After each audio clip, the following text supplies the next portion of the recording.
हर महादेव, जय भोलेनाथ। नमस्कार दोस्तों, मैं साधना पांडे मार्गदर्शन पे आपका स्वागत करती हूँ। दोस्तों, पैसे बहुत आते हैं या फिर पैसे आते ही नहीं हैं और आते भी चले जाते हैं, तो ऐसे में क्या समझना चाहिए? यानी कि कुछ 12 दोष हैं जिनकी वजह से आपके घर में या तो लक्ष्मी ही नहीं आती या फिर बड़ी मेहनत मुशक्क़त के बाद थोड़े पैसे आते हैं और वो भी व्यय हो जाते हैं, चाहे ज़रूरी काम में या फिर गैर ज़रूरी काम में, लेकिन खर्च सारे हो जाते हैं। आप अपने मन का कुछ भी नहीं कर पाते हैं। जीवन में बहुत तरह की कंगाली परेशानी बनी हुई है। तो यदि बरकत नहीं है, लक्ष्मी नहीं आती है आपके घर में, तो उसके लिए क्या करना चाहिए? सबसे पहले देखिए, क्या करना चाहिए ये तो मैं आपको हमेशा बताती हूँ कि लक्ष्मी के लिए आपको क्या करना चाहिए। अक्सर उपाय बताती रहती हूँ, लेकिन आपके सारे उपाय, सारी पूजा पाठ फेल हो जाती है यदि आप इन चीज़ों को ध्यान नहीं देते। यानी कि ये 12 दोष यदि आपके घर में है तो आप लाख मेहनत कर लें, लाख कोशिश कर लें, लेकिन घर में लक्ष्मी नहीं टिकती है। इस बात का ध्यान रखें। तो चलिए देख लीजिए कि लक्ष्मी के स्थायी वास के लिए, गरुड़ वाहिनी लक्ष्मी के लिए आपको कौन सा काम करना है, क्या करना है जिससे माँ लक्ष्मी आपके घर में डेरा बना लें। देखिए दोस्तों, कहा जाता है कि माँ लक्ष्मी का निवास होता है तो घर में हर प्रकार की सुख समृद्धि आती है और व्यक्ति के अंदर एक अलग ऊर्जा स्फूर्ति होती है, यानी कि सकारात्मक ऊर्जा का वास होता है। वहीं पे यदि दरिद्रता आती है, कंगाली आती है, तो बहुत तरह की परेशानियां आती हैं, रोग बीमारी कला, बहुत तरह की समस्याएं। तो इसका वर्णन करना काफ़ी मुश्किल है, क्योंकि हम आप तो बहुत छोटे इंसान हैं। जब तुलसीदास ने रामायण में लिख दिया कि नहीं दरिद्र सम दुख दक माही, यानी कि दरिद्रता के समान अन्य कोई दूसरा दुख नहीं है। ये तो मैं बिल्कुल नहीं कहूँगी कि पैसे के अलावा और कोई सुख नहीं है, लेकिन हाँ, दरिद्रता से बड़ा और कोई तकलीफ और कोई दुख बिल्कुल नहीं है। तो इन 12 दोषों को आप अभी नोट कर लीजिए, ध्यान रखिए कि वो 12 दोष हैं क्या जो व्यक्ति को बहुत अधिक परेशान कर देते हैं। देखिए, सबसे पहली बात जो कि देखा गया है आम लोगों के ऊपर, मैंने भी देखा है, आप लोग भी देखिए, इस चीज़ को ध्यान रखिए। सूर्योदय के बाद तक सोने वाला व्यक्ति जो है सर्वदा लक्ष्मी से हीन रहता है, इस बात का ध्यान रखिए। तो घर में आप चाहे पुरुष हो या महिला, सूर्योदय के बाद तक सोना बिल्कुल बंद करें। आप ध्यान दें कि आप बहुत सुबह नहीं उठ सकते हैं, 4 बजे नहीं उठ सकते हैं, 5 बजे नहीं उठ सकते हैं, लेकिन एक नियम बनाइए कि सूर्य से आगे, यानी कि सूर्य जब निकलेंगे आकाश में, उससे पहले जग करके मैं सूर्य देव का जो है स्वागत करूंगा या करूंगी। तो ये एक बहुत अच्छी जो कहें कि लक्ष्मी के आगमन का एक उपाय है। और यदि आप इस तरह से भी देखते हैं तो जितने भी सफल व्यक्ति हैं उनका जो जगना होता है वो सूर्योदय के पूर्व ही होता है। सूर्योदय के पूर्व जगने से देखिए शारीरिक लाभ तो बहुत कुछ है, लेकिन मैं आज आध्यात्मिक लाभ की ही बात कर रही हूँ, तो वही बता रही हूँ आपको। इसके लाभ अनगिनत है और इसका लाभ आपको 1-2 दिन में, 10 दिन में इस तरह की चीज़ें देखने को नहीं मिलेगी। लेकिन हाँ, ये चीज़ निश्चित है कि जो सूर्य का स्वागत, यानी कि उगते हुए सूर्य का स्वागत जो व्यक्ति करता है वह लक्ष्मी से कभी भी हीन नहीं रहता है। इस बात को नोट कर लीजिए। अगला उपाय मैं बता दूं आपको कि जिसमें आप पैसे रखते हैं, जैसे कि पर्स में ही सभी लोग पैसे रखते हैं, चाहे वो औरत हो या पुरुष हो, तो जिसमें आप पैसे रखते हैं उस पर्स पे भी थोड़ा गौर कीजिए, क्योंकि उसमें आप लक्ष्मी रख रहे हैं। तो जिसमें आप लक्ष्मी को रख रहे हैं, जिसमें आप अपने पैसे को रख रहे हैं, उस चीज़ का भी बहुत अधिक ध्यान रखना चाहिए। देखिए, पर्स कटे फटे इस तरह के पर्स आपको बिल्कुल भी नहीं रखना चाहिए। ध्यान रखिए आप कि लक्ष्मी जहाँ पे वैभव रहती है, संपन्नता, जहाँ पे सफाई रहती है, जहाँ की सारी चीज़ें बिल्कुल साफ सुथरी क्लीन होती हैं, वहीं लक्ष्मी का आगमन होता है। ऐसे हमारे शास्त्रों में भी लिखा है कि जहाँ पे गंदगी हो, फटी मैली कुचैली चीज़ें हों, वहाँ लक्ष्मी भूल करके भी नहीं आती है, उनका बसेरा भी नहीं होता है। नारद पुराण में स्पष्ट रूप से लिखा हुआ है कि लक्ष्मी के आने के लिए सबसे पहले सफाई, और जितनी आपके पास है उतनी आप घर को सजाएं। पर्स जो है वो बिल्कुल साफ रखें। वैसे तो होना यही चाहिए कि प्रति दिवाली को आप अपना पर्स बदल लें। एक बहुत बड़ा उपाय है जिस पे आपको ध्यान देना पड़ेगा। हर दिवाली यदि आप अपने पर्स बदलते हैं तो उससे लक्ष्मी का आगमन होता है, और ऐसी मान्यता है कि आपके घर में लक्ष्मी दिन दुनी और रात चौगुनी बढ़ती ही जाती है। इस बात का ध्यान रखिए। और पर्स में यदि संभव हो तो आप एक लक्ष्मी माँ की छोटी सी मूर्ति जरूर रखें। दूसरी चीज़ कि पर्स में पैसे जो है वह बिल्कुल अच्छी तरह से एक क्रमबद्ध तरीके से रखा होना चाहिए। इससे घर में लक्ष्मी का आगमन होता है। अगली चीज़ दोस्तों, मंगलवार का दिन ऐसा है जिस दिन आपको भूल करके भी, चाहे कुछ भी ज़रूरत हो, कितनी भी ज़रूरत हो पैसे की, लेकिन कर्ज नहीं लेना चाहिए किसी से। यदि मंगलवार को आपने कर्ज लिया तो उसको चुकाने में आपकी बहुत ज़्यादा मुशक्क़त करनी पड़ेगी, बहुत ज़्यादा परेशानी होगी। और कहा भी गया है कि मंगलवार को यदि आप कर्ज लेते हैं तो ऋण, रोग और शत्रु तीनों आपके घर में चले आते हैं। तो भूल करके भी यदि कर्ज लेना पड़े तो अन्य दिन में ले, मंगलवार को भूल कर न ले, क्योंकि इसको उतारने में आपकी बड़ी स्थिति खराब हो जाएगी, इस बात का ध्यान रखें। मंगलवार का दिन ऐसा है दोस्तों जिस दिन पुरुष हो या स्त्री, यदि पुरुष हैं तो उनको बिल्कुल शेविंग नहीं कराना चाहिए, बाल नहीं कटवाना चाहिए। वही बात स्त्रियों पे भी लागू होती है, क्योंकि उनको बाल धोना भी नहीं चाहिए, बाल कटवाना भी नहीं चाहिए। मंगल ग्रह ऐसे हैं जो कि नाराज हो जाते हैं तो ऋण, रोग और शत्रु तीनों को जन्म देते हैं। तो इसलिए मंगलवार के दिन स्त्रियों को अपनी थ्रेडिंग नहीं करानी चाहिए, बाल नहीं कटवाना चाहिए, नाखून नहीं काटना चाहिए, यहाँ तक कि बाल धोना भी नहीं चाहिए मंगलवार को। ये दिन जो है कड़ेवार के अंतर्गत आते हैं, यानी कि वार, कड़ेवार के अंतर्गत आते हैं। तो इस दिन ऐसा नहीं करना चाहिए। मंगल ग्रह यदि रुष्ट होते हैं तो मैंने कहा ये तीनों चीजें, ऋण, रोग और रिपु तीनों आते हैं, इस बात का ध्यान रखिए। अगली चीज़ है दोस्तों कि घर में कभी भी कबाड़ को इकट्ठा नहीं होने देना चाहिए। बहुत लोग होते हैं जिनका कबाड़, घर में बहुत सारे पुराने डिब्बे होते हैं, या फिर जिसमें आप ऑनलाइन कुछ शॉपिंग किए और कुछ ऐसे डिब्बे होते हैं जो आपके काम के नहीं है, लेकिन मोहवश आप उसको रखे रहते हैं। बहुत सारी ऐसी चीज़ें होंगी जिन पे आपका ध्यान नहीं जाता हो। इन चीज़ों से अपना मुँह हटाने की आवश्यकता है, क्योंकि जहाँ पे खाली डिब्बे होते हैं वहाँ पे राहु का वास हो जाता है। घर में टूटे बर्तन हैं, यानी कि जिनका इस्तेमाल आप कभी नहीं करते हैं, जिन बर्तनों में छेद हो चुका है, जिनमें आप खाना नहीं खाते हैं, पानी नहीं पीते हैं, या फिर आप इस्तेमाल में ले रहे हैं टूटे बर्तन, तो बिल्कुल इसको बदल देना चाहिए, क्योंकि ये बहुत बड़ा जो है दरिद्रता लाने वाला कार्य है, जिसे आपको अपने जीवन में एकदम बंद ही कर देना चाहिए। घर में चप्पल बहुत ज़्यादा है और आप उनका इस्तेमाल नहीं करते हैं, यानी कि कभी कभी छोटे बच्चों की चप्पलें होती है जो कि छोटी हो जाती है, मोहवश हम उनका त्याग नहीं कर पाते हैं। तो इन चीज़ों से बचें, क्योंकि घर में जितनी कबाड़ा रखेंगे उतनी अधिक आपको परेशानी का सामना करना पड़ेगा। इससे आपको कोई रोक ही नहीं सकता, एकदम अक्षर सा सत्य है ये बात, इस बात को ध्यान रखिए। तो जितनी कबाड़ा हो उन चीज़ों को हटा दीजिए। अगली चीज़ बता दूं, इलेक्ट्रिक सामान। दोस्तों जितने भी घर में इलेक्ट्रिक सामान हो, जितना उतना ही रखें जितने की आप जो है मरम्मत करा सके और जिनको समय समय पे आप इस्तेमाल करें। बिल्कुल ख़राब इलेक्ट्रिक सामान रखने से आपके शनि खराब हो जाते हैं, राहु खराब हो जाते हैं। और हर व्यक्ति जानता है कि शनि या राहु खराब होने से कौन कौन सी स्थितियाँ जो होने लगती है। वैसे ही कार्य और व्यवसाय का जो स्वामी कहा जाता है वो शनि को भी माना जाता है। तो ऐसी मान्यता है कि जिस व्यक्ति के घर में इलेक्ट्रिक सामान खराब रहते हैं, उनके शनि खराब होने से उनको व्यवसाय में, काम में घाटा होने लगता है, यानी कि बहुत सारी समस्याएं होती है। इसलिए कहा गया है कि इलेक्ट्रिक सामान ज़रूरत से ज़्यादा ना हो, और जितने हो, यदि आपने ज़रूरत से ज़्यादा रखा है तो उसका ध्यान रखिए, जैसे ही खराब होता है उसको सही करा करके रख लीजिए। घर में वैसे ही इलेक्ट्रिक सामान आपके बहुत ज़्यादा खराब हो रहा है तो एक चीज़ और ध्यान रखना चाहिए कि एक तो इलेक्ट्रिक सामान आप रात्रि में खरीदें, यानी कि अंधेरा होने के बाद खरीदें।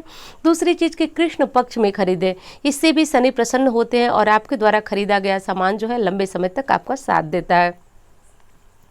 अगली चीज़ है दोस्तों कि कभी कभी रसोई में जूठे बर्तन छोड़ देते हैं, वो चीज़ अलग है कि कभी तबीयत सही नहीं है या किसी कारण से बर्तन नहीं धुल पाया तो सही है। लेकिन यदि आपने ये नियम बना लिया कि प्रतिदिन खाना खाने के बाद आप अपने रसोई घर को जूठा छोड़ करके सोते हैं, तो ये बहुत बड़ा दोष है। इससे भी लक्ष्मी की हानि होती है, क्योंकि रात को जब आप सोते हैं तो ऐसी मान्यता है कि माँ लक्ष्मी का भ्रमण रात्रि में ही होता है, और रसोई घर जो है माँ अन्नपूर्णा का वास भी माना जाता है। जैसा कि आप शायद जानते हो, मैं कई वीडियो में बता भी चुकी हूँ कि माँ अन्नपूर्णा शिव की ही अर्धांगिनी है। जब धरती लोक पे बहुत ज़्यादा समस्याएं हो गई, भूखमरी हो गई, लोग भूख से मरने लगे, तो उस समय अन्नपूर्णा माता ने शिव जी को कुछ चीज़ें जो थी वो कि भिक्षा के स्वरूप दी, और उससे जो शिव जी धरती वासियों का पेट भरे। तब से ही ये परंपरा है कि माँ अन्नपूर्णा सबके भंडारगृह रसोई घर में निवास करती हैं, तो इसलिए वहाँ साफ सफाई का बेहद ध्यान रखना चाहिए। और अगली चीज़ है दोस्तों कि जब आप झाड़ू लगाते हैं तो इस बात का ध्यान रखिए कि झाड़ू लगाया हुआ कूड़ा कचरा आप बहुत देर तक अपने घर में न रखें, क्योंकि कहीं ना कहीं ये चीज़ें नकारात्मकता को जन्म देती हैं। इन चीज़ों का आपकी आय पे बहुत गहरा असर पड़ता है कि झाड़ू लगाने के बाद जो कचरा है, जो गंदगी है, उसको तुरंत ही आपको बाहर कर देना चाहिए। एक चीज़ और है जो कि यदि आप मेरी वीडियो बहुत पहले से देखते होंगे तो आप जानते होंगे, ये चीज़ें इतनी असरदार है कि मैं बताए बिना बिल्कुल रह ही नहीं पाती हूँ। देखिए, आप अपने भोजन का कुछ हिस्सा गाय, कुत्ता और कौवों को दीजिए। जैसे कि मैं बताती हूँ कि जब सुबह में आप पहली रोटी बनाएं तो वो गाय के हिस्से की होती है, तो इसलिए उसे दे दें। और रात में जब अंतिम रोटी आपकी बने, सारी रोटी आप बना लें, तो आखिरी रोटी जो है कुत्ते को देना चाहिए। और रही बात कौवे की, तो आप चाहें तो भोजन का कुछ हिस्सा अपने छत पे फेंक सकते हैं, कुछ दाने चावल के फेंक सकते हैं, या फिर आप ऐसे कच्चा अनाज भी आप सुबह एक नियम बना लें कि छत पे थोड़े से एक मुट्ठी कच्चे अनाज जो है फेंक देंगे, चाहे वो कौवा खाए, चाहे वो चिड़िया खाए, चाहे कोई अन्य जीव खाए, आप जो है कौवे के निमित्त फेंक देते हैं। इससे होता क्या है कि देखिए कौवे में जो है आपके पितर भी वास करते हैं, और किसी जीव का पेट भरने से परमात्मा प्रसन्न होते हैं, और वो कहते हैं कि जो निरीह निसहाय जीवों का पेट भरता है उसके लिए मैं सदा तत्पर हूँ। तो ये एक काफ़ी पुण्य का काम है जो कि आपको बड़ी आसानी से लेने का मौका मिलता है। इस बात को प्रतिदिन करना ही करना चाहिए। गौ माता में आप सभी जानते हैं 33 कोटि देवी देवताओं का वास होता है, 9 ग्रहों का वास भी होता है, यानी कि ग्रह भी प्रसन्न होते हैं यदि आप गाय को रोटी देते हैं। वहीं पे कुत्ते को यदि आप रोटी देते हैं तो उससे भी आपके ग्रह मजबूत होते हैं, शनि मजबूत होता है, राहु केतु को शांति मिलती है। तो चाहे काला कुत्ता मिले, जिस रंग का कुत्ता मिले, बस एक नियम बनाएं कि रात को एक रोटी आप कुत्ते को खिलाएंगे। दूसरी चीज़ दोस्तों, हमारे जो धर्म ग्रंथ है उसमें बताया गया है कि अपना भोजन करना, यानी कि अपना पेट पालना तो पशु भी जानता है, लेकिन हम मनुष्यों को अपने भोजन से पूर्व कुछ जीवों को भोजन दे करके ही भोजन करना चाहिए, तभी हमारे ऊपर जो है हमारे देवता प्रसन्न होते हैं, पितर प्रसन्न होते हैं।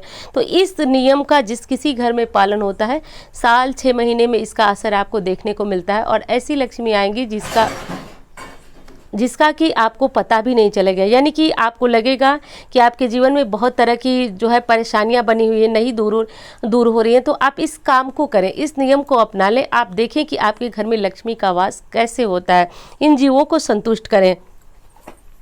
अगली चीज़ है दोस्तों अमावस्या तिथि। अमावस्या तिथि, जैसे कि यदि आप वीडियो पहले से देख रहे हो तो आप जानते हैं मैं प्रत्येक अमावस्या पे आपको कुछ न कुछ उपाय बताती हूँ, जिस उपाय में धन लाभ के भी उपाय होते हैं, क्योंकि अमावस्या तिथि माँ लक्ष्मी को प्रसन्न करने का भी वार है। ऐसे में पितर को भी प्रसन्न किया जाता है अमावस्या पे, क्योंकि शास्त्र के अनुसार मैंने जितना देखा है, जितना समझा है, यदि किसी व्यक्ति पे पितृदोष लग जाता है, पितृ ऋण लग जाता है, तो एक बार आपके देवता आपसे प्रसन्न हो सकते हैं, लेकिन पितृदोष जल्दी शांत नहीं होता है। तो उनको शांत करने का एक बहुत अच्छा उपाय है जो कि हर महीने कर सकते हैं, साल में 1 या 2 बार कर सकते हैं, पितृ को तर्पण। लेकिन ये चीज़ें बहुत बड़ी हो जाती हैं कि पितृ को तर्पण घर का कोई बड़ा हो तो करे।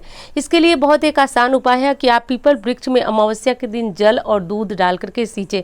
इससे आपके पितृ शांत होते हैं और आपको पितृ दोष नहीं लगता है। तो ये काफ़ी आसान उपाय है जो कि घर का कोई भी सदस्य, स्त्री है पुरुष है, कोई भी कर सकता है। तो ये आसान उपाय है, आपको ये उपाय जो है अपने दैनिक जीवन में शामिल करने लेना चाहिए। तो अमावस्या इस उपाय को आप करें। घर में यदि पितृदोष की वजह से आपकी आमदनी बच चुकी है, घर में लक्ष्मी का आगमन नहीं है, घर में कोई भी शुभ मांगलिक कार्य नहीं होते, यानी कि बच्चे शादी लायक हो गए हैं, नहीं हो रही है, घर में संतान वृद्धि, यानी कि किसी को बच्चा नहीं हो रहा है और बहुत कोशिशों के बाद, बहुत दवाई, इस तरह की चीज़ें, यानी कि बहुत तरह की दवाइयाँ खा करके रह गए, तो एक बार ध्यान दीजिए कि कहीं आपके ऊपर पितृदोष तो नहीं लगा हो, क्योंकि पितृदोष का ये भी देखा गया है लक्षण कि उससे मांगलिक कार्य रुक जाते हैं, घर में संतान की वृद्धि रुक जाती है। तो इसलिए भी आपको ये यानी कि अमावस्या का पूजन करना बहुत ज़्यादा जरूरी है। और अगली चीज़ बता रही हूँ दोस्तों कि अमावस्या के दिन और पूर्णिमा के दिन अपने घर की दहलीज को धोकर उसको ऊपर स्वास्तिक बनाना माँ लक्ष्मी के आगमन को माँ लक्ष्मी का आगमन कराता है। तो घर में अमावस्या हो, पूर्णिमा हो, शनिवार हो, इन दिनों में घर के मुख्य दरवाजे को अच्छी तरह से साफ कर लें, चाहे आप चंदन से, चाहे आप रोली से, और स्वास्तिक का दोनों तरफ, घर के दोनों तरफ, यानी कि अपने मुख्य दरवाजे के दोनों तरफ चंदन से या फिर रोली से स्वास्तिक का चिन्ह बनाएं। इससे माँ लक्ष्मी का आगमन आपके घर में होता ही होता है। अगली चीज़ है कि घर में प्रतिदिन संध्या के समय ध्यान रखें, प्रतिदिन संध्या के समय आपको कुछ न कुछ धूप या सुगंधित वस्तुएं माँ लक्ष्मी के निमित्त जरूर दिखाना है। घर में कोई धूप बना लें आप, जैसे कि चंदन की लकड़ी की धूप है, नहीं कर सकते तो बाजार में रेडीमेड धूप आती है, वो भी आप ले लें और अपने घर के मंदिर में सर्वप्रथम दिखाएं, पूरे कमरे, पूरे घर में दिखाएं। दिखाने के बाद घर के मुख्य दरवाजे पर दिखाएं। आप माँ लक्ष्मी का कोई मंत्र यदि जानते हैं तो वो जपें, कोई श्री विष्णु जी का मंत्र जानते हैं तो वो जपें। ऐसा करते हुए आपको जो है पूरे घर में दिखा के अंत में आपको घर के मुख्य दरवाजे पे माँ लक्ष्मी का आह्वान करते हुए वो धूप दिखाना चाहिए, और दिखाने के बाद आप अपने घर के मंदिर में वो धूप रख दीजिए। दोस्तों ऐसा करने से माँ लक्ष्मी का आगमन होता ही होता है, चाहे आपके घर में पितृदोष हो, चाहे कोई अन्य समस्या हो। आप देखेंगे कि आप जिस कार्य में, जिस दुकान में या फिर जो भी काम आप करते थे उसमें आपको लगेगा कि आपकी बढ़ोतरी हो रही है, आपकी आमदनी बढ़ रही है, आय के नए रास्ते खुलते हैं। यदि घर में कोई बच्चा जो है नौकरी के लिए बहुत ज़्यादा प्रयासरत है तो आपके क्योंकि इस उपाय करने से उसके जीवन पे भी बहुत गहरा असर पड़ेगा। उसको जल्दी ही नौकरी की प्राप्ति होगी और सबका जीवन जो है खुशहाल होता है यदि घर का कोई सदस्य इस उपाय को करना शुरू कर दे। अगली चीज़ है दोस्तों कि आपको ये चीज़ ध्यान देना है कि देखिए, कहा गया है कि दरवाजे पे यदि आपके कोई याचक आता है, ये एक बहुत बड़ी बात है जो कि ध्यान देना चाहिए।